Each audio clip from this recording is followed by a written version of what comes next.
Hello everybody and welcome to Uroboros Festival.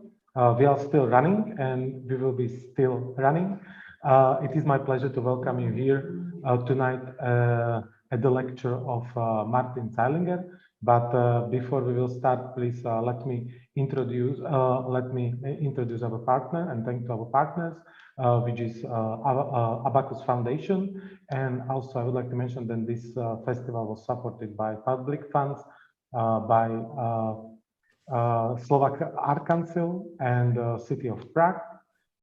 Also, for those of you who would be interested, there is a Discord channel open. So if you would like to jump for a discussion or just share your thoughts, after discussion thoughts, feel free to use it and share with us your thoughts and ideas.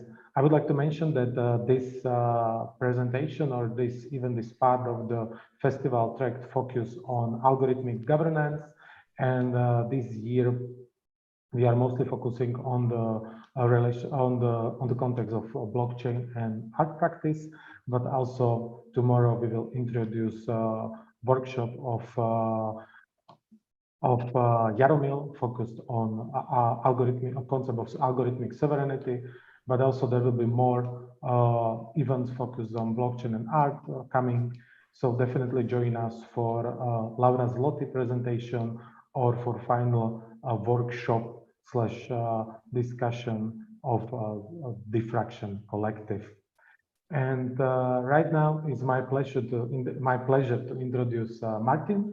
Martin, after many years in Vienna, Toronto, and London, is currently based in Dundee, Scotland, where he holds a research and teaching position as a senior lecturer in computational art and technology at Aberdeen University. Much of his work focuses on artistic and activist experimentation with emerging technologies, specifically artificial intelligence and distributed ledger technologies. I would like to also mention that Martin will also join our tomorrow panel from the Prague focus on synthetic media, so definitely follow also this one. Just to finish in my introduction of Martin, the most recent outcome of his work is an open access monograph on AI art, creative agency, and the limits of intellectual property, which is published by Mason Press. I think it's already published, or it will be published very soon. So it will be published very soon. He is also co-curator of Vector Festival since 2014. So definitely follow also Vector Festival. And he organized in 2019 a Monolab Symposium. His research was published in books including Artists Rethinking the Blockchain and Monolab River 2, and journals as Philosophy Technology, Culture Machine, and Media Theory. So Martin, it's my pleasure to welcome you on this virtual stage of Uroboros Festival. Floor is yours. Great. Give me a quick thumbs up if you can hear me okay, and my slides are running and you can see them. Great. Well, thanks for that very kind introduction, and thanks to the whole Uroboros Festival team for inviting me. I'm really excited to be here. I've seen and learned a lot already on the festival so far. There is more great things coming up, so it's very exciting for me to be a part of it. I'm going to jump right in. The title of this talk is on the conceptual affordances of blockchain art. As Mikael said, the blockchain is something that interests me as a research subject, but also as a creative kind of playground. If you want to dig a little bit deeper into what I'm talking about, I've collected a list of most of the texts that I'm discussing on my website. And yes, there will be a Q&A afterwards. But if you want to engage beyond that, please get in touch on Twitter. I'll get back to you for sure. So it's a bit difficult to know where to start because there's so much going on, so much interesting art being made right now in the crypto space, but also so much garbage. So many interesting discussions going on. Again, a lot of garbage as well. So it's hard to stay on top of it. NFT fatigue is definitely a real thing. And so I have to start somewhere. So I'll start with this. This is on the slide here, a recent announcement by David Zwirner Gallery for, quoting them, a provocative conversation between Jordan Matthew Wolfson and Beeple. And it interrogates the NFT question, debates the real value of art, and finds the small sliver of common ground between a Michelangelo and a JPEG file. The announcement has a healthy dose of irreverence packed into it. I guess we can call it cheeky. It definitely could make for a good meme. It projects kind of an intriguing, ambivalent idea of either cynicism or critical sophistication. It's a bit unclear to me. And David Zwirner Gallery, of course, is a major player in the high-stakes commercial gallery circuit. And Beeple, of course, is Mike Winkelmann, currently one of the most highly valued living artists. He's the guy who spent years and years learning digital image making skills and posting his daily efforts online. Oftentimes, these were really a little bit disgustingly sexist and racist and otherwise politically incorrect. And then he went on to put 5,000 of these together in a gigantic JPEG, which was then auctioned off by Christie's as a blockchain-based non-fungible token, or NFT, and which was bought for $69 million by this kind of crypto hedge fund, in which it turns out Beeple actually holds a 2% business stake. And right after the auction ended, Beeple said, well, what he's going to do next is go to Disneyland. But it's also worth noting that he very quickly liquidated most of the Ethereum cryptocurrency that he earned from the auction sale, because as he professed, he doesn't really believe in the vitality of cryptocurrencies. So against that backdrop, which I think gives you a pretty good sense actually of what's happening in the crypto art scene at the moment, or some of it anyways. Against that backdrop, in my talk here, I want to deal with some issues that have a similar point of departure as those covered in this podcast announcement, but I'm pretty sure that we'll end up in a very different place. I'm also quite interested in the NFT question, or let's just say crypto art more generally. And I'm also very, very interested in the real value of art. For me, in the crypto context, this means to think about blockchain art that interfaces critically with financial technologies and with the tendencies of this technology to hyper-commodify creative practice. That's what I'm going to try to do here. And ultimately, I really want to ask how and where such art, such crypto art, might manifest. This boils down maybe to two questions for me. The first is, what are the conceptual affordances of crypto art when it uses the blockchain for more than simply the creation of artificially scarce digital assets? And secondly, how can such art align itself with emerging social technologies that espouse new and radical politics of inclusivity, diversity, and power distribution? That's already a good number of terms and notions piling up here that I should begin by unpacking a bit more. So first of all, what do I mean by blockchain art? I use this term in differentiation to the term crypto art, and both could use a little bit of definition here. This strikes me as important because it could be argued that the majority of stuff that is currently being distributed, for example, as NFTs on all of these blockchain platforms, from OpenSeas and known origins to Foundation or Hic et Nunc, all of this is on the blockchain, but I wouldn't really call it crypto art. So what do I mean by blockchain art as opposed to crypto art? Christiane Paul, media art theorist, has a pretty widely used definition of digital art, which goes like this. Digital art, she writes, is digital-born computable art that is created, stored, and distributed via digital technologies and uses the features of these technologies as a medium. End of my quote.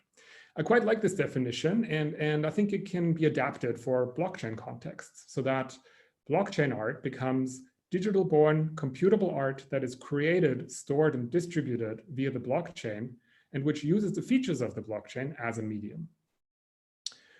Right, but I think a little bit more differentiation is needed still. In the announcement for this talk, I wrote that I would be talking about a kind of crypto art that is of the blockchain, as opposed to merely being on the blockchain. And some of you might think that this is an unnecessary semantic nitpickery, but I think it's actually quite important distinctions. And here is what I mean by that distinction. To me, crypto art, the kind of blockchain art that I'm interested in, may be on the blockchain, but it very certainly is off the blockchain. And what this to me means is that it engages critically with the technology, as well as with kind of the socioeconomic and ideological contexts within which that technology exists. Blockchain technology, of course, is very fundamentally what we mostly call a financial technology. So this means that crypto art, as I define it, deals in some capacity with this dimension of the technology. It means it deals with the capitalist horizons in which blockchain technology is embedded. By contrast, the second definition on the slide here, hashtag crypto art, applies, I would say, to digital art, including maybe digital reproductions of non-digital art that simply utilize blockchain technology for storing and distribution. So using those definitions, something like Beeple's masterpiece, Every Days, the first 5,000 days, most definitely fits with the second of these categories, the hashtag crypto art. Regarding the underlying technology or the critical or conceptual stakes of the work are very, very low. Apart from the fact that it is sold as an NFT, this has very little or maybe nothing to do with blockchain technology otherwise. Another good way of defining crypto art, the one without the hashtag, is to say, in my mind at least, that crypto art engages critically with the affordances of the technology in and through which it exists. And most importantly, that means it engages critically, of course, with blockchain technologies. Affordance theory comes to us from the cognitive psychologist J.J. Gibson, and I think actually Diana Zelinska quoted him in her talk yesterday as well, which I was glad to see. In transforming the verb to afford into a noun, what Gibson wanted to do was to find a way to account for the ways in which agents, which can be humans, but also not humans, in which agents navigate or more generally relate to their environment. Ultimately, to ask about the affordances of an object or an environment is to ask about what behaviors this environment enables. Now, the concept is now very widely used in design contexts where there is this idea that a well-designed object will somehow project its own functions and uses into the world. The classic example is that of the doorknob. If it's a well-designed doorknob, supposedly I know instantly that I can use it to open a door and go through it, right? And the affordance of this object is the ability for me to open the door. Here on the slide is a great quote from J.J. Gibson that I think illustrates the concept really well also. The brink of a cliff affords falling off. I think that's a great quote. But it's actually a bit naive to assume that affordances are simply properties of objects or of environments. Here's a quote that suggests that affordances are actually better understood as opportunities for action rather than simply as properties. So objects and environments don't have affordances baked into them. These need to be realized by agents. In other words, the doorknob means nothing until I use it to open the door. Or to give a different example, the screwdriver means nothing until I use it to open a bottle of wine. Now, in the context of crypto art, that opens up very interesting perspectives and questions if we think about how artists use the affordances of the blockchain. Most importantly, to me, is the question, what critical stances are actually afforded to artists who want to experiment with these technologies, who want to mobilize these technologies for critical, divergent, perhaps radically different purposes. It's really my conviction that many of these critical stances have a great potential to directly address the ideological, socioeconomic foundations of financial technologies. And because of how the blockchain evolved as a financial technology, very often the most interesting critiques that can be leveraged in and through crypto art will therefore have to do with capital, with finance, with property issues, with speculation, with the ways in which financial technologies integrate with various algorithmic control regimes. And so here are two interesting questions that crypto art could tackle on this basis. Do all artworks afford ownership? And is ownability a defining characteristic of art? These are two good questions maybe to keep in the back of my mind as I go through this talk, and there will be a few others coming along later on. Here's an example of what I think is a really wonderful work of crypto art that fits with my definition as I outlined it earlier, and which engages critically with the affordances of blockchain technology as its substrate medium. This is called Is Art, and it's a work by Ria Myers, who really has done some of the most interesting art making and also critical writing in relation to the blockchain, well, really since the very beginning. This work is from 2014, 2015. According to the artist statement, it's an Ethereum contract that can be instructed to nominate itself as art or not. Basically, it's a single bit contract, and whoever sends a transaction to it has the power to change the state from is art to is not art, or the other way around. Basically, this is a quite early experiment with smart contracts. In other words, with programmable, self-enforcing algorithmic mini-systems of a very similar kind to what is now very oftentimes being connected to NFTs. It's a quite high concept piece. It invokes Duchamp, of course, and this idea of nominating something as art or not, or denying it that status. And with that also comes an exploration of how the financial wager that is required for triggering this state change of the contract, how that might impact the decision itself, right? As I understand it, the transaction cost for switching the state of the contract from is art to is not art goes higher over time. So it actually becomes maybe more and more costly to assert that this piece is art or is not art. Okay, but before I get deeper into smart contracts, which is really the direction into which I'm going, as part of that, also deeper into the histories of conceptual art, which is the other direction into which I'm going, let me quickly say a few more things about affordances, specifically blockchain affordances. Earlier, I said that the most interesting crypto art engages critically with the affordances of the technologies through which it is created, in which it is stored, and through which it is distributed. So naturally, we should keep in mind what these underlying affordances might be, or in any case, what they are supposed to be. Well, this is an easy one, right? If we have paid any attention at all over the past decade, we will have heard about the affordances of the blockchain or of Bitcoin 1,000 times.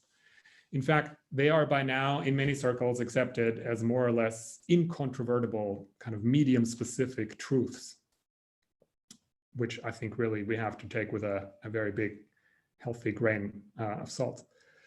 So blockchain affordances. Well, the blockchain facilitates trustless interfacing between participants. It eliminates corruptible intermediaries.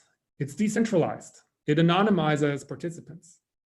It has absolute cryptographic security.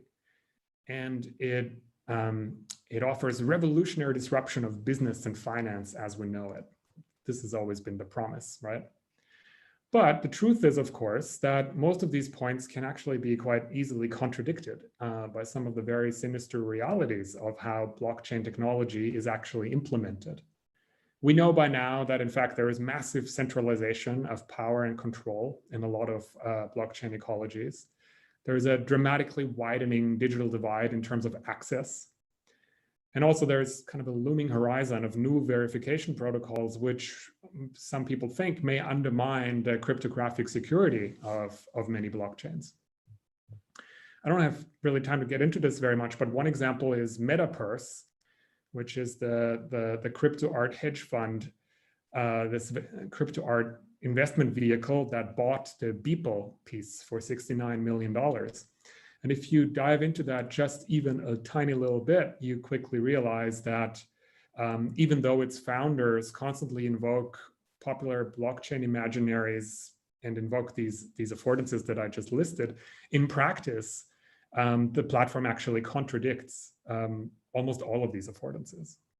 And these affordances become merely kind of fictitious technology promises. So one of the wonderful things that becomes possible when artists engage critically with the affordances of the technologies they use is that they can begin to explore these gaps that exist between the promises and the realities of these technologies. A little while ago, Ruth Catlow, who co-founded Further Field in London and who very consistently always has just the most brilliant things to say about the politics of art and technology. Ruth wrote this short piece about NFTs in the art newspaper. And in that piece, Ruth described the move of the high stakes art world into crypto as, I quote her, as a sign of the stagnating established art world markets and associated industries finding new ways of manufacturing wealth and highly launderable wealth at that, end of quote. But Ruth also observed that the technologies in question can lend themselves to entirely different kinds of speculation. Speculative experimentation that does not work towards a complete assimilation of creative practice into the property-oriented circuits of financial capitalism, but actually speculations that work against this. Even so, Ruth concludes by suggesting that we have to kind of change the narrative. We have to move beyond constellations in which the only stories ever told about art are stories about money. Because these kinds of stories, they destroy the imagination, they destroy art itself, they destroy creativity. I couldn't agree more with that. But what I really want to also draw attention to in this context is that this question about art and money, or art about money and all of that, that's really a very big, complicated conundrum. And it always has been. It certainly is even more so now that we're talking about types of digital art that exist primarily in and through financial technologies. So from the standpoint of considering art's role as an asset class, let's say, as a vehicle of speculation, and as a vehicle for the accumulation of capital, I would absolutely agree that we have to move away from that story. But from the standpoint of considering art's role of analyzing, critiquing, resisting the financialization of creative practice, I would say absolutely that the story of art needs to continue to be about money. And I'm pretty confident that Ruth would agree with me on that. However, in this sense, the differentiation that I introduced earlier between crypto art and the overhyped, memeified kind of hashtag crypto art, again, seems quite useful. The stories about blockchain art and money that many of us, Ruth and myself included, have big problems with are tendentially stories of what I have called hashtag crypto art. And here's another great example. You're looking at an image of the Winklevoss twins at an opening at Kate Vass Gallery. The Winklevoss twins, of course, are the two dudes who became famous partly because they claimed that Mark Zuckerberg stole Facebook from them.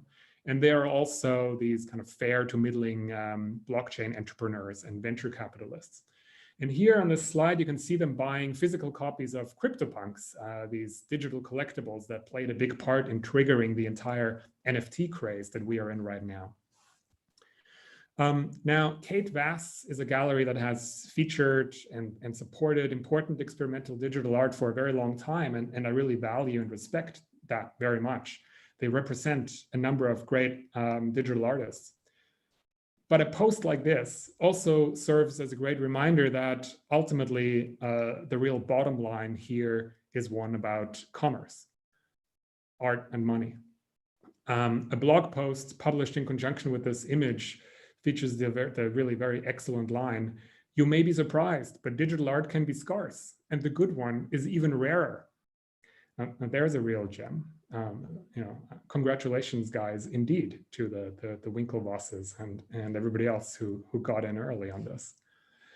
The image caption here reads, "Today's a big day for NFTs and recognition of years of hard work." Right, so, but unless there's some irony here that I'm missing, I really have to ask, is this what we were waiting for and what was coming? Is this what the pioneers and sages of digital art were predicting and have been working towards? I think hardly, right? Crypto bros putting their weight behind the commercial art PR machine that really just wants to rope more customers into this new hype. Now, is there anything in CryptoPunks that deals with the affordances of the blockchain in interesting or critical ways? Is there anything in the way Kate Vass Gallery mobilizes CryptoPunks as part of their portfolio of works available for sale? No, it's literally just a question of whether you can afford this stuff or not. So of course, this is a story about money. And the point really is, if we don't like that, we have to tell a different story. And with this, I make the jump to conceptual art. Much of what in my mind counts among the most radical and thought-provoking and maybe even revolutionary art has been about money. Or more precisely, it has been about capitalism. Such art has often taken the form of institutional critique, meaning that this kind of art conducted practice-based analysis or subversion, focusing on institutional structures, framing the artwork and the art world. And very often that's done with the purpose of drawing attention to links with capitalist ideologies.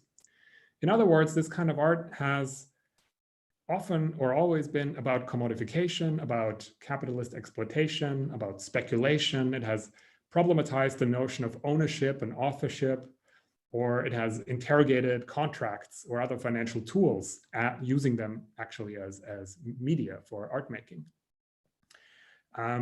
Max Haven has written a really great book called Art After Money, Money After Art a few years ago, which is a wonderful encyclopedia of examples of throughout art history of that sort of stuff. So in any case, I absolutely want to insist that when crypto art actively and critically engages with the emerging landscape of decentralized and networked computation, and with the shared financial and artistic uses to which such networks and such algorithmic tools are now often put, then the particular story of blockchain art is and definitely needs to be about capital, about finance, about money. And arguably, and I'm not the only one to argue that, this is something that crypto art shares with the histories of conceptual art. So on the slide here, you have an image of a work by Seth Siegelob, actually made in conjunction with a lawyer whose name I can't remember now. The piece is called The Artist's Reserved Rights Transfer and Sale Agreement from the early 70s. This piece is an artwork, but it is also a contract. And on some level, it's definitely, again, all about money.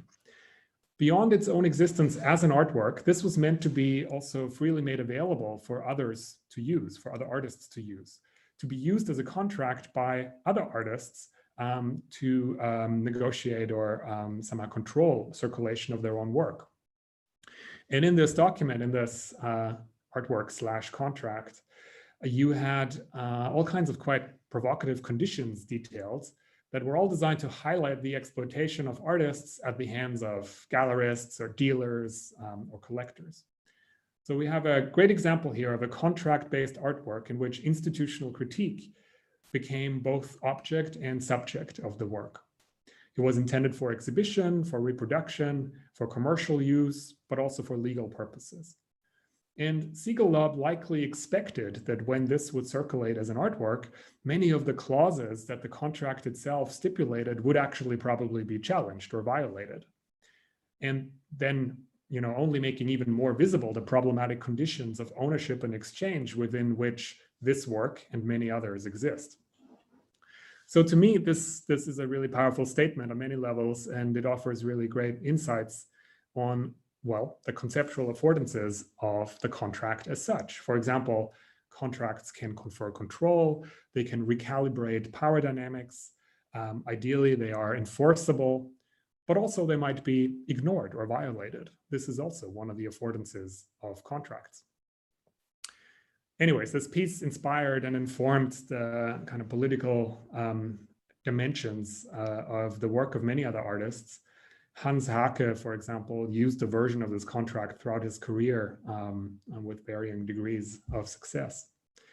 Now, the relevance for crypto art is, of course, crystal clear in this example, I think.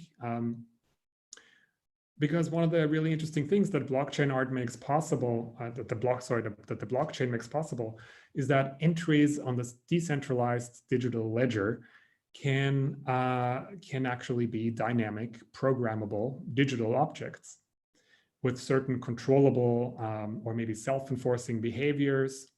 In other words, the blockchain is just great for contract-based art. So it's therefore hugely relevant when we think about crypto art that we also think about conceptual art. In particular, I think, because conceptual art, in its very critical view and perspective on capital and money, actually continued to run into a lot of trouble, let's say.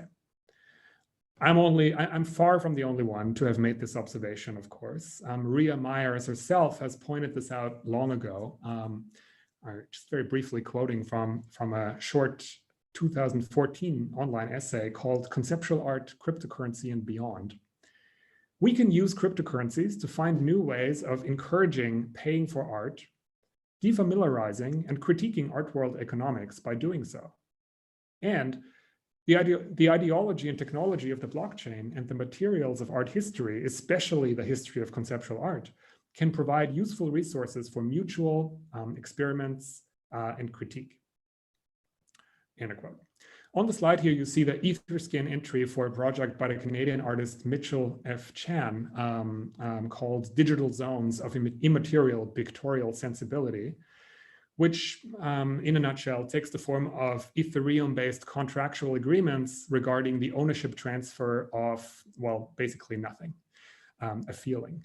And the instantiation of this as art under very strictly defined contractual conditions. And the project is inspired by a work by Yves Klein called Zones of Immaterial Pictorial Sensibility, not digital. And both of them play very, very interestingly with the conceptual arts move towards dematerialization and let's say the assimilation of the immaterial into capitalist circuits of exchange. A recent short essay by Joshua Weibley sums up the connection really eloquently, I think. The results, he writes, of artists' critical self-reflexive uses of the blockchain often scan as rehashes of canonical conceptual gestures. And to some, this is a very promising development with great critical potential. Hannah Scott, for example, has written that the ascendance of the NFT continues a history of artists challenging art as an ownable commodity and the ways in which money mediates arts exchange and exhibition.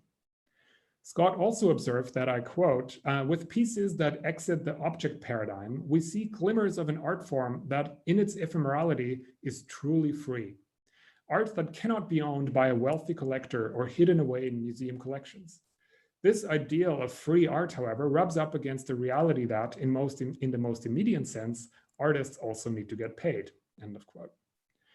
Now I see two issues with this assertion about the freedom of art that I want to flag up here. The first is that this has never really been true for conceptual art historically speaking. What Scott doesn't mention here is the extreme frustrations experienced by many conceptual artists when they realized just how convenient it is to commodify dematerialized works of art, and how much that actually worked into the pockets of the institutional and commercial art world. And the second problem is that, as I already mentioned, for the most part, putting art on the blockchain currently is actually really simply a way of making it artificially scarce. And this is very explicitly not done, mostly, for the purpose of making it unownable, but on the contrary, for the purpose of making it actually much easier to own. The same concerns apply to crypto art, in particular NFTs. In connection to Yves Klein's project and Mitchell F. Chan's reworking of it, Tina Rivers-Ryan has recently written that in the worst case scenario, I quote, the NFT is the receipt's revenge, leaving its collector with nothing but an asset, end of quote. In this sense, it could be argued that, to quote her again, the NFT nullifies the legacy of the generations of artists who have used computers and the internet to expand how we define the aesthetic object. Or in other words, NFTs may, I quote again, reify ownership and platform capitalism at precisely the moment when digital art could be facilitating a conversation about alternatives, such as decentralization and self-sovereignty, end of quote. Now that, I think, is hitting the nail right on the head.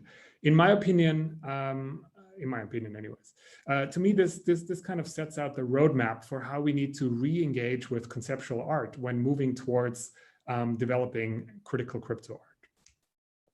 I wrote a book chapter on that subject a few years ago for a great book edited by Furtherfield called Artists Rethinking the Blockchain. I'm not going to cite myself, but I'm still very happy with the title of that chapter, so I can't help but share at least that. The chapter was called Everything You've Always Wanted to Know About the Blockchain, but Were Afraid to Ask Mel Ramsden. Anyways, part of what I did in that was to revisit some of these frustrations and lamentations that conceptual artists went through in response to their really genuine efforts of critically charged institutional and anti-capitalist critique that they conducted by way of immaterial, dematerialized, and very often contract-based work. I'll just let these speak for themselves. I have just two kind of quotes here. The first is from Michael Baldwin, who said, "The artist turned businessman and worse is one of the legacies of conceptual art." And then there's another one here by Mel Ramsden. "Conceptual art is quaintly harmless, but otherwise essential to the mode of operation of the market structures." End of quote. There's a lot more than these two. I think these lamentations could make for a really great coffee table book maybe, but I'll leave it at that for now and just say that what these pioneering artists soon had to realize was that contract-based conceptual works very often actually can really easily become perfect vehicles for speculation and all kinds of capitalist exploits. Lucy Lippard, one of the key historians and theorists of conceptual art, has observed already in the late 60s that, I quote her, "hopes that conceptual art would be able to avoid commercialization were for the most part unfounded," end of quote. In other words, conceptual art was kind of falling prey to a hyper-financialization of creative practice. And arguably, you could say that to some extent it actually contributed to this hyper-financialization. So here we have then the critical stakes at the heart of crypto art. Can it develop effective, radical, practice-based critiques of financial technologies without being entirely absorbed into that ecology and losing its critical efficacy on the way? Considering the complexity of the technologies that we're talking about here, considering the really still quite prohibitive threshold of access to use it, considering all of this, I think we got to also keep in mind that the conceptual affordances of blockchain art right now, to a very large degree, are being defined by how the blockchain themselves is deployed. Well, what I mean by that is that the art cannot exist separately from the technology. In other words, the online platforms through which blockchain art tends to be disseminated, and very much also the interfaces of these platforms, this is actually where the conceptual affordances of the blockchain are currently being determined and delimited. And so I could rephrase that by saying that critical crypto art should always, to some extent, conduct maybe what we might call a structural analysis of the underlying technologies. And it also should always adopt kind of a platform studies approach to doing so. At this point, I was going to offer a short kind of close reading of the interface design and the platform politics of one of these platforms, async art, using the example of a Trevor Jones piece called F-Boy. But I think I'll skip that for the sake of time and do that some other time. In any case, again, this is a question about the conceptual affordances of the underlying technologies. We have to ask not only what these are, but also how they are mediated. For the most part, they are mediated as great money-making tools and distribution technologies as kind of a wealth-generating magic thing and very little else. And so because of the structural integration of art and technology that's happening on the blockchain, I think there is a danger that the blockchain imaginaries end up mediating not only, they end up not only mediating these affordances, but actually also constituting them. Maybe this is better to say this with reference to the media theorist Wendy Chun, who uses the term of habituation. That's very useful here. So I could say that these platforms habituate us to the financial logic underlying the technology. They habituate us to the extreme financialization of, well, everything really, our interactions with the platforms, also the works on them. So they habituate us to the extreme financialization that the blockchain can make possible. This is really problematic, for example, in the context of thinking about algorithmic governmentality. Some people see these problems as insurmountable. David Josselet, another key theorist of conceptual art, has recently published a short piece in the venerable, very venerable journal October, where actually all the important conceptual art theorization also was happening in the 1960s. And according to him, the NFT is kind of the reversal of Duchamp's ready-made. Duchamp used the category of art to liberate materiality from commodifiable form. The NFT deploys the category of art to extract private property from freely available information. Another popular thinker of contemporary art and digital culture, Hito Steyerl, is even more explicit in her objections to the technology. I don't think this is available in English. I'm not sure. It's from an interview she gave in German with Monopol magazine just a few weeks ago. And I'm just quoting her here. In response to the question of, what she thinks about crypto art, basically she said, what art? The entire crypto art world is a replication of the ugliest parts of the existing art worlds minus the art. She literally calls it a bubble for fools. What Steyerl quite usefully points out, though, is that a hidden infrastructural layer underneath this shiny veneer of the crypto art platforms is that we are being habituated, here's that term again, to the everyday uses of cryptocurrencies. And that's exactly what I mean as well when I say that the affordances of the technologies are currently being shaped by these ultra-capitalist platforms and crypto entrepreneurs that are running the whole show. That's really the linchpin around which crypto art, where it all needs to happen. In my mind, it has never been a good approach to kind of refuse to engage with emerging technologies, even though it seems that that's what David Josselet is kind of suggesting here, and Hito Steyerl as well. These technologies are not neutral. They're not, they must not be left to corporations or state agencies or neoliberalist policymakers to shape and define them.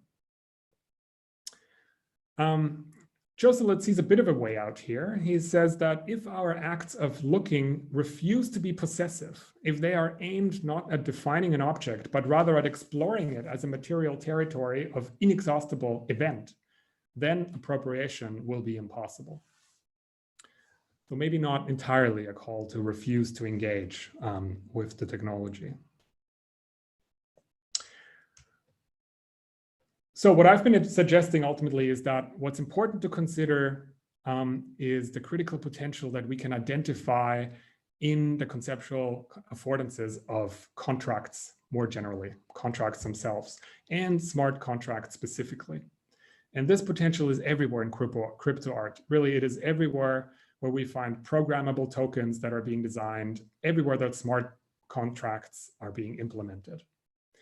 And if I would have to bring it down to two things, I would say that crypto art really needs to focus on that. Experimentation with programmable smart contracts, and maybe as a second point, experimentation with enforceable unownability, by which I simply mean resistance to commodification and financialization of creative practice. In other words, maybe it's useful to try and step outside of the definitional, discursive, and ontological framework of contracts as such. Maybe we can think about that which we want to do with smart contracts, but without actually letting ourselves be tied down to this concept. Somehow, contract in art contexts, it has a bit of a strange taste to it to me. There's a tinge of legalese. It drips with connotations of control and power and finance, right? So maybe a first step is to reimagine the contract as something totally different, to reimagine the notion of the smart contract outside of its technological specificities as something that doesn't require us to adopt the ideological frameworks of all kinds of contractual agreements that we're used to, rental leases, mortgage agreements, prenuptial agreements, all the other crap that makes people miserable. So let me finish with a bit of a thought experiment. Something that some of you might remember from childhood, unless this is a very, very specifically Austrian thing. This is where I grew up. Something that some of you might remember is this phenomenon called Hermannkuchen, Hermann cake, sometimes also called friendship cake. And here's my requisite, pandemic stock photo of sourdough starter. The idea here is that you get some dough, some cake batter from a friend. It's actually a yeasty sourdough that's really good for making cakes. You take it home, you tend to it for about a week, you feed it, you cultivate it, you care for it. In the end, you divide it up. You divide up the dough into 4 parts. You make cake out of one of these parts. And then you bring the cake and you share it with all of your friends. And finally, you pass the remaining 3 leftover pieces of dough on to 3 other people. And then the whole thing continues again, starts over again. So it's really clear what's happening here. By participating in this, you're kind of entering into a social contract. But what's really important is that this takes the form of a recipe, not a contract. And I really like this notion of the recipe. The recipe as such, to me, is a very powerful concept. It evokes nourishment, vitality, fascinating chemical transformations, alchemy, food magic, all kinds of stuff. And it also has important social connotations. We like to share food. We like to cook for others. We like to cook with others. I'm not at all surprised that there was already an amazing cooking workshop that happened as part of this festival a few days ago. Really, I think the recipe is a phenomenal concept if we want to think critically about algorithms, about process, about computation, about how algorithmic processes are embedded in socioeconomic and cultural and technological environments. And incidentally, there's a great history of invoking the concept of the recipe in these contexts. From the anarchist cookbook to the masterclasses in cooking that the Austrian structuralist filmmaker Peter Kobelka sometimes gives. So the idea of the recipe and how it codifies processes and procedural approaches to making and sharing, to me, that's really cool and interesting. And of course, it has an inclusive and community-oriented spin to it, much more so than the idea of the contract, in my mind, anyways. And so I give you the cake chain. Like a pyramid scheme, the Hermannkuchen works because you participate in it. But what makes it great is the magic of knowing that when you eat a piece of that cake, you actually also eat a little bit of every cake that has been made as part of this entire chain of cakes, going back all the way to the, let's say, the Genesis cake, all the way back to the beginning of this cake chain. And likewise, there's also a really beautiful magic in knowing that a little bit of what you make, the dough you make, will live on and persist in every cake ever after. In fact, your participation in the cake chain will make it possible for all of these future cakes to exist in the first place. Your entry onto the cake chain ledger, let's say, will become an integral part of the cake chain, edibly, but nevertheless immutable and indelible, like a good blockchain entry. Your entry will flourish in the gut biomes of all of your friends who you give the cake to, and in those of all of their friends, and so on. And so I really love that this is about dough, not money for change, about sourdough specifically. Beautifully rhizomatic, non-hierarchical, weirdly alien substance. It coexists with us, it depends on us, we also depend on it. And of course, cooking and baking is social. And so there is a very different sense of codependency and cooperation that is at play here. The cake chain only works if and when we share it. So good. Crypto art can maybe take some pointers from this idea of the cake chain, at least from the sense that, you know, we can replace the notion of the contract with something friendlier, maybe, like the recipe, and see where that leads us. Crypto art can maybe take a bite out of this, you know, the social and cultural logic of the cake chain from the notion of the recipe that kind of cuts across and beyond the rhetoric of the contract. This to me comes quite close to the idea of social technologies that integrate and connect us rather than nudging us towards literally buying into relationships and systems of codependency that end up being all about hyper-financialized interactions. And this is really what's happening with a lot of these crypto art platforms currently. And I think I'm going to end on this note. Hopefully it's kind of clear where this also leads, this idea of the rhizomatic, inclusive, open-ended, sharing-oriented cake chain. To me, it points in the direction of the kinds of experimentations with new forms of community, with participation, cooperation, resistance to commodification, experiments with co-ownership or anti-ownership. I'm absolutely convinced that all of these things are among the conceptual affordances of the blockchain.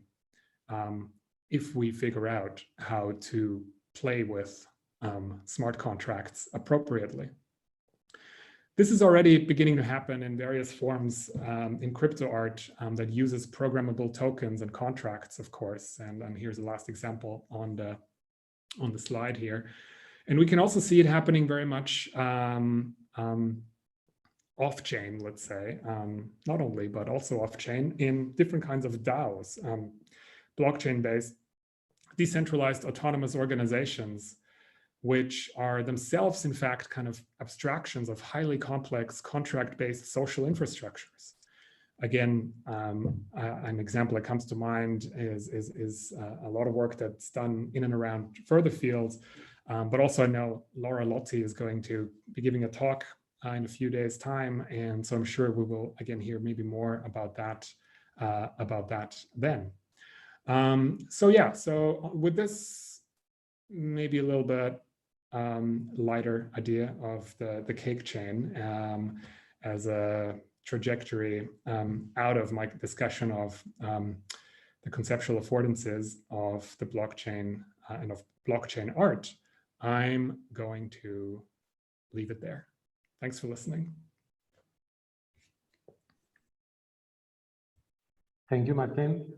This is like the the worst part of the presentation within this digital environment, like maybe how to express the gratitude, So thank you for preparing this, and thank you for sharing with us a cake chain, because that's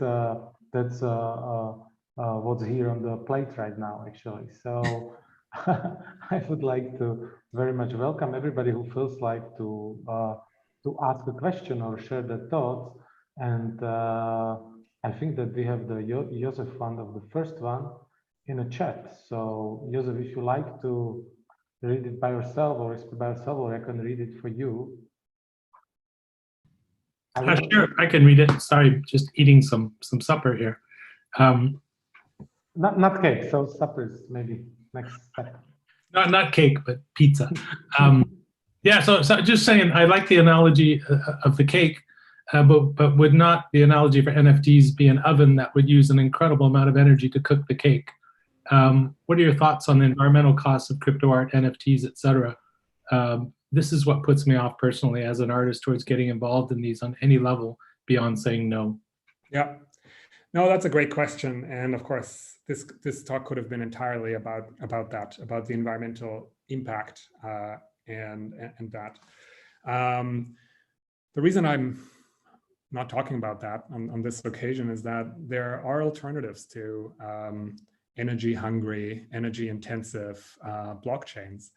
And some of the most interesting crypto art platforms are actually running on blockchains that do not use proof of work as a verification protocol, and therefore have very, very low energy costs.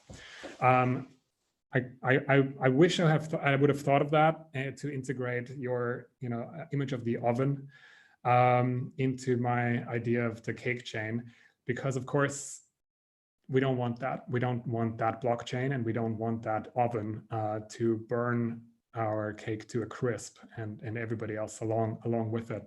So yeah, I absolutely understand everyone who's put off from crypto art and NFTs based on these concerns. Nevertheless, I think engagement with the technology is very important, and it is to a very large degree, actually, thanks to crypto artists, that there is this really massive scale awareness, growing awareness of these environmental implications. So, there's a lot going on there with some websites that were built to kind of calculate the costs of NFTs and so forth. And then being taken offline again because the whole discourse was extremely toxic, including death threats to artists and so forth. But it really raised awareness that this is a real issue. And the only crypto art platform I would ever want to get involved with is probably Hic Nunc, which runs on the Tezos blockchain, which uses a proof of stake verification protocol, and therefore very, very little energy for transactions and minting and all that sort of thing.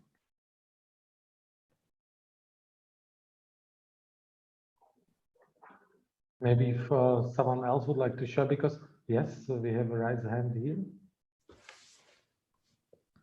Hello, can you hear me? Yeah, yes. Hello, Thomas. I'm too really fond of the idea of the cake chain and the concept of everyone getting together and sort of contributing to this art. It almost reminds me of the life of a meme of meme culture, in which an image and idea is just shared and spread, and depending on the context and where it is and which group you're sending into, it changes and develops and evolves into something that's completely different from.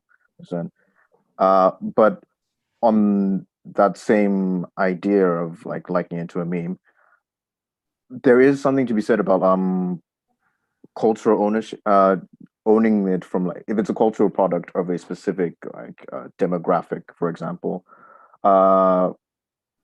TikTok, there has been a lot of discussion how things that are described as Gen Z culture or Gen Z stuff is actually African American cultural products that isn't recognized for that. So would the cake chain encounter those type of issues in which it's shared among a lot of people, but the things that are being shared aren't how do I put this? The things that are being shared aren't being appreciated for the people who are making it. Yeah, I think ultimately this is a question about appropriation or cultural appropriation, or actually misappropriation, right? And that's very valid. And there is a lot of discussion of what really happens when pedigree or ownership conditions are baked into immutable digital tokens on the blockchain, how that also can lead to all sorts of forgery and theft and, well, misappropriation. And, well, I mean, the cake chain, will the cake chain deal with this? Of course it will. I don't know. It's a speculative object. It doesn't exist, right? But I would say that there are definitely communities, building blockchain-based infrastructures for collaboration, cooperative ownership, collaborative art making that are hugely aware of those kinds of issues. I saw most of the data art presentation at Uroboros Festival a few days ago, and it was phenomenal, and I recommend you watch it as well if you haven't seen it. And this was partly exactly what they were, I think, talking about, right? Like how a really important thing that the social contract that governs any creative community needs to achieve or succeed to do is to be inclusive and safe and appreciative of the efforts and backgrounds and contributions of all of its members. I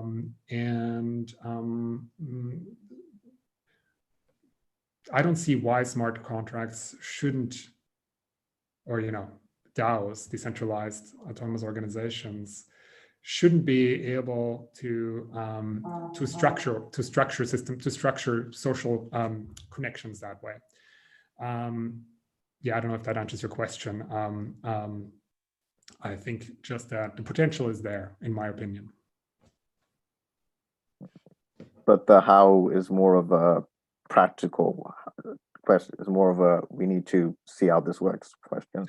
Yeah, and for that we would need to get together and talk about it a lot with a lot of people who want to have a stake in this and figure it out. I mean, that's how community works, right? And if you can build a dynamic, smart contract-based system that reflects all of these community concerns, then you've done it.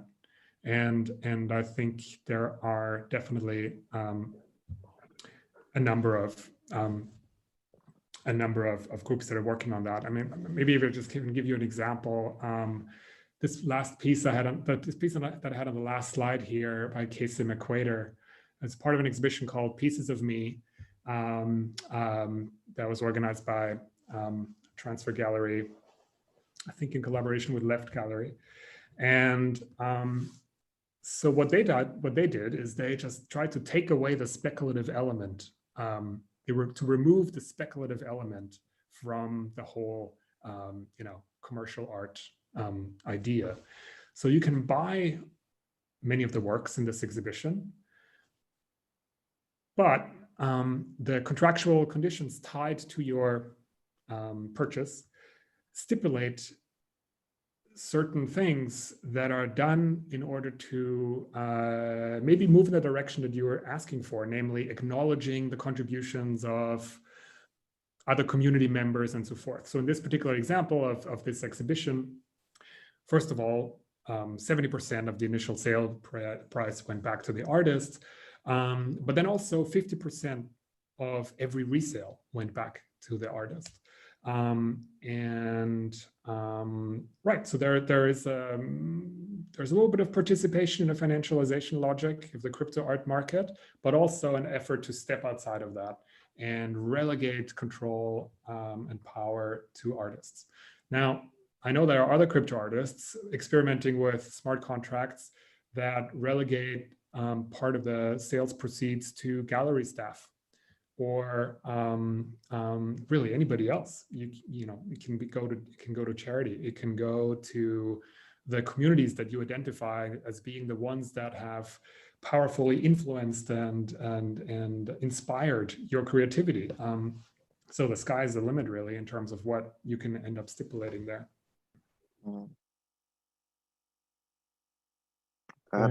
Yep, go ahead. That is that is a very interesting idea of the form of, okay, like it's going to the artist, it's showing the recognition, and it's very much individual focused to meet with that, the realities of artists need to eat. Effectively, they need to live off of this, seeing of the dedication they're doing it, while also sending money to the charities and communities, which influence that. I guess I mean, it's sort of beyond the responsibility of a cake chain to like start questioning. Okay, are charities in itself is just I'm giving towards charity more of a thing people just do in order to seem right and like things. That's I think beyond more of a cake chain thing. Appropriate culture. I mean, this is I'm just really fascinated by all these concepts. I guess my final point is, do you think there's a limit? Can we ever like sort of reach a point where we can get anyone with the internet access to work? Like there's a general human, this is an art piece we've made with the smart card, with the cake chain. Sorry, I didn't quite catch the end of that. Are we going to reach a point where everybody with a smartphone can do what? Can contribute to this cake. I mean, this cake is actually a totally analog idea, and I know it from, I don't know, either kindergarten or primary school. You know, literally, I would be given a piece of dough by a friend. I would go home and take care of that dough for a week and learn that it's alive and that it needs care and empathy. And then I would make cake out of part of it and share it with friends. And right, so it's really just a metaphor, I guess, for what kind of technology we want to imagine. But yeah, if we want to make that, you know, conceptual jump to how low the thresholds can get in terms of participation, probably can get very low. And it is already so much easier to, you know, set up a crypto wallet and participate in some of these communities now than it was even just 3 months ago. And again, this is thanks to, you know, large communities' desire to be able to support artists who are engaged in doing this kind of work right now. So, you know, and this is also, I mean, this is a truism. This is true for all technology, that becomes easier to access, it becomes cheaper to use, it opens itself up more to hacking and critical interventions and interesting uses by open source and open culture communities. So yeah. So thank you, Timba. Maybe I would just follow Martin that definitely check for the data presentation on the invisible economy that maybe could be something of your interest. And now, Hannah, thank you. And floor is yours. So. Thanks for making time for my commentary. And thanks for your talk, Martin. It's great. So I'm an artist that works digitally and materially. And so I tried doing some NFT stuff like a few months ago, and I found it pretty alienating. So as like an alternative, I created this thing called the NFG, which is like the no fucks given. And it explicitly was like asking, you know, like what is the value of art, and like trying to explore that for myself. So I make like a lot of physical pieces, so like rugs. And so I put a rug online and I said, this is an NFG. What is the value of art? If this is a piece that you need in your life, then be the first to comment and it's yours.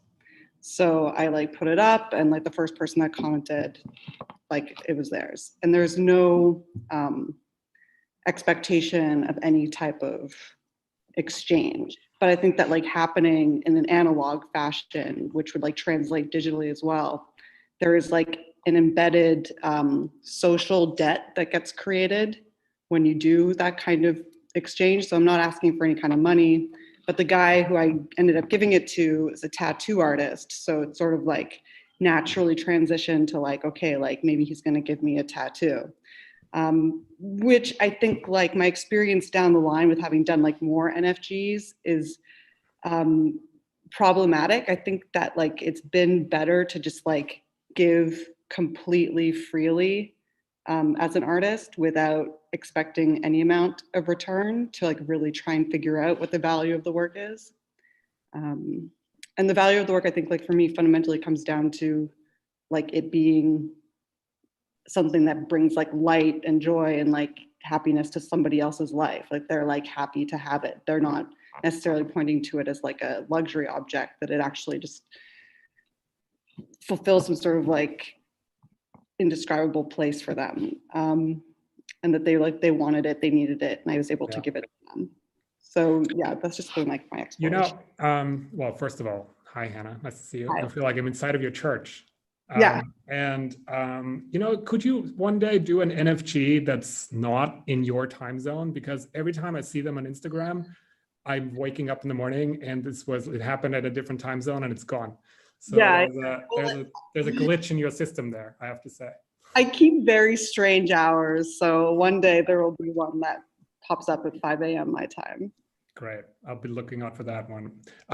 No, I love your idea of the NFG, and it seems like a really great response to your experience with the NFT. I think.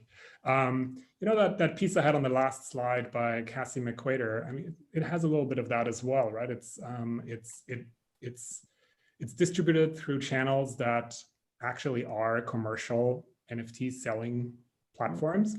But you can't buy it. It's not for sale. And if you kind of click on the button, you download a small text file that just says, when you open it, this relationship is worth more to me than money. And that's great. I mean, there is no expectation here as well. Although I'm interested in what you're saying that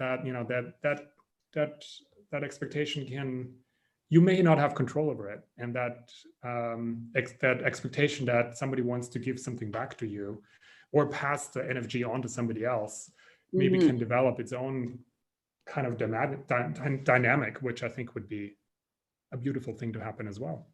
No, absolutely. And I think that the Casey piece that you're mentioning, I don't know if it's related to, I don't know if you saw the show at Transfer Gallery in New York. They had a whole thing, it was like not for sale. And right. NFT pieces. So the same concept, but I think that like the difference with like giving stuff away freely, which I think is much more in relation to the cake chain idea that I'm like totally into, is about like not just commenting on the like problematic issues that exist within the blockchain itself, which is like a conversation that exists like in its own node, but being able to like find like a solution-oriented action, which is like, okay, we know there's problems there. What does the cake chain do? What does the NFG do that like is different? Is that it actually like is giving something away and like spreading it around and like letting there be like a dissection and like endless like sharing that's truly uncontrolled. And I think that there's like an element of this intellectual discussion that like wants to try and find a happy medium between like how do we allow artists to, like you're saying, make money, like artists have to get paid. Yeah. Maybe like yes, like there, I mean as an artist of course, like sure, like I like to get paid, but like that's a thought that I have because I'm existing within like a certain system. And if there's like truly an alternative system that exists, one that's based on like sharing and equal exchange and like a free flow of goods and services, then like I don't care about getting paid in that service. I care about there being like a constant movement of products. Yeah, I mean, of course we're not the first people to imagine interesting utopian gift economies, right? And this has been around for a long time, and in analog ways and in digital ways and whatnot. But probably the bottom line always is exactly what you said, that there is a reason you need to get paid. And if we could take that reason away, then we can happily exist in these alternative systems that we could probably come up with quite easily. They're fun to come up with.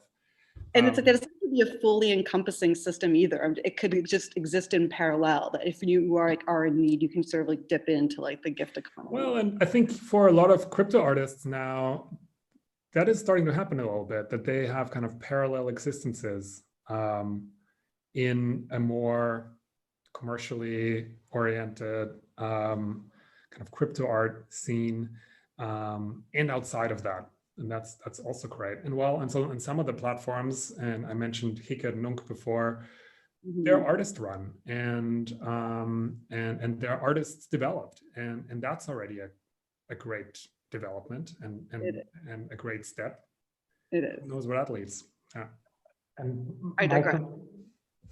Thank you, Anna. So isn't it like the GameStop could also happen to the art, at some point through through cake chain? Sorry, say again. No, it's like, GameStop. Everybody, I believe, is familiar with what happened with GameStop. With like the cake chain could, be this kind of the idea behind, which could bring the same effect actually to the system. Maybe, yeah, yeah. I mean, that David Josselid quotes that I read out earlier, I think is actually quite interesting here, where he says, like, if we refuse, how did he put it? If we make sure that our act of looking refuses to be possessive, in other words, if we engage with art in a way that refuses to be possessive, then that art and our way of looking at it cannot be assimilated into a capitalist, circuit. I mean, that's very abstract, but it's a beautiful image. Yeah. GameStop. Yeah. I mean, that is just very puzzling to me. How that happened and what happened there. And yeah. I mean, ultimately, I wonder, I have my doubts that there is any sort of activist, anti-capitalist edge to the people who jumped on Reddit to be part of that. I'm not so sure. And that to me is essential, that, I'm not interested in thinking up any kind of parallel or counter systems that do the same thing better or differently. So, to become a better hedge fund than the hedge fund is ultimately probably not desirable to a lot of crypto artists. Maybe what was I was more heading towards this collectivity and collective action, which can be stimulated through different kind of networks. Actually, of course, the speculation behind it, it's very questionable. I mean, the strength and force that developed was just incredible. It was quite unbelievable. Yeah. I mean, between that and the container ship that got stuck in the channel, I don't know what was more unbelievable and more amazing, but yeah. Spectacle.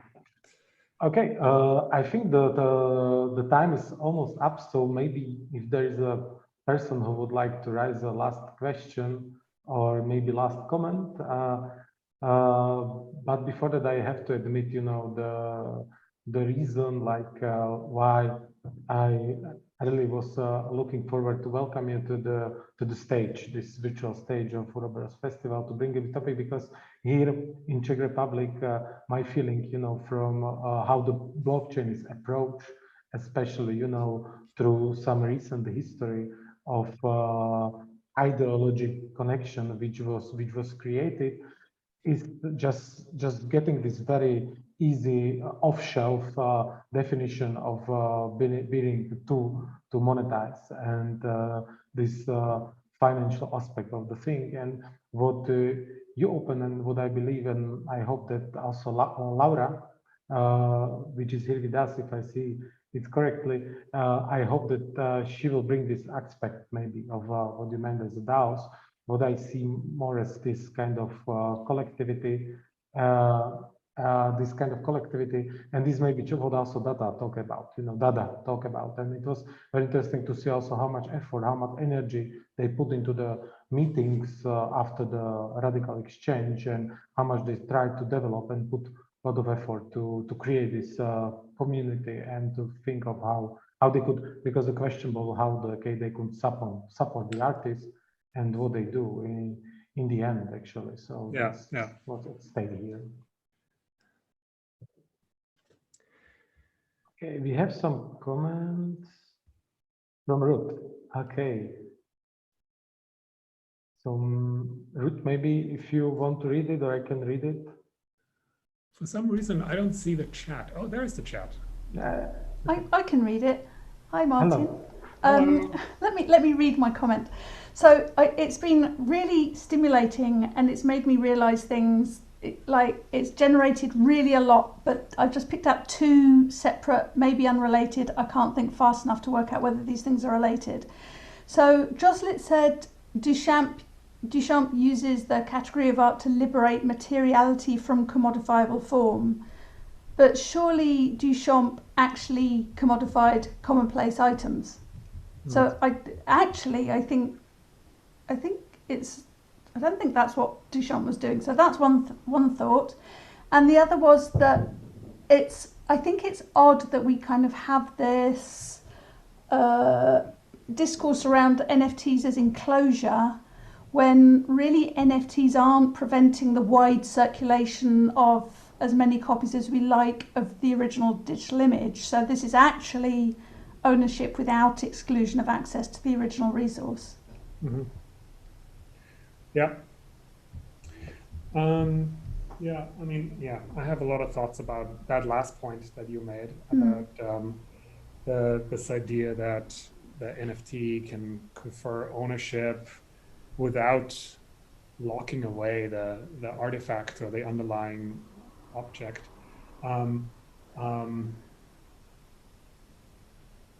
It's probably a matter of principle for me and maybe for you as well, that if I want a digital aesthetic object to be free, then it rubs me the wrong way. Somebody comes up with a way of pretending that it is not, and that there is a value attached to it that can be kind of locked down. I mean, that the copyright law is this interesting notion of rivalrousness that comes from the analog world. So if I have an apple and I eat it, then you can't eat it. So the object is rivalrous. Only one of us can have it at one time. And digital objects are non-rivalrous, and that's one of the beauties about them. And so, but then what does the concept of tokenizing them and making them artificially unique in the form of an NFT, what does that do to that idea of non-rivalrousness? And I'm not entirely sure yet what it does. Maybe we'll know, maybe I'll figure this out. We'll think about this more, but over time. So, yeah, I mean, I have no answer. Yeah, I mean, it does, it rubbed me up the wrong way as well, but I think there's something really to think about as to what exactly is and is no longer free with this introduction of a kind of artificial scarcity. What is no longer free? Yeah. What is actually changed? And yeah. I mean, already what we know is that what no longer is free is the claim that somebody is entitled to make on that object, and that somebody else is not entitled to make it. And that already is, spawning all the ugly conflicts around IP ownership that we already are, that's not new. The other day I saw Kevin McCoy tweet about the Sotheby's auction that's coming up, where the quantum JPEG is going to be auctioned off, which was the first NFT, arguably, supposedly, on the monograph system that they built. And I'm very ambivalent about monograph, because they some great, amazing kind of conceptual thinking there, but also it was completely about making something commercial that wasn't commercial before.